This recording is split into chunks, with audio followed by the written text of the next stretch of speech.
Aujourd'hui, il est temps non seulement de travailler sur une éducation qui soit une éducation égalitaire, en amont pour les générations qui viennent, et en même temps le défi de l'application de la loi. Et puis prendre des mesures si ces lois ne sont pas appliquées, que les gens qui ne l'appliquent pas soient, je ne vais pas dire punis, c'est par rapport à l'impunité, mais qu'il y ait une clarté, qu'il y ait une transparence sur les mécanismes d'application des lois et qu'on ne reste pas avec une loi qui est biscornue, elle est pensée mais elle n'est pas pratiquée de la même manière. Et je pense que ça c'est un défi. Il y a aussi tout ce qui est harmonisation des lois. C'est un défi énorme, parce que là je parle de la citoyenneté. La citoyenneté est liée à un état de droit, est liée à l'applicabilité des lois. Et à ce niveau, il faut qu'il y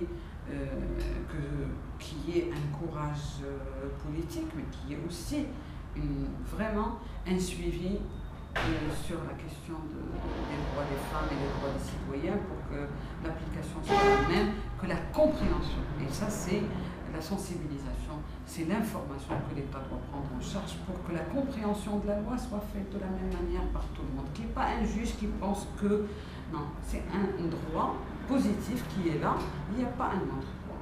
Et les compréhensions ne doivent pas être la même. C'est vrai que si on voit qu'entre normes et pratiques, il y a eu toujours des débats, et qu'une loi, quand elle arrive, et cette loi, elle est une norme, s'il n'y a pas une mentalité qui l'interprète, qui sont en avance, elle va être appliquée au minimum. Et donc c'est l'enjeu un peu qu'on est en train de vivre. Je pense qu'il faut rendre quand même non seulement hommage, mais rendre haq. C'est une question de droit. On réfléchit sur le droit. Ce sont des droits. S'il y a une seule loi, elle est là.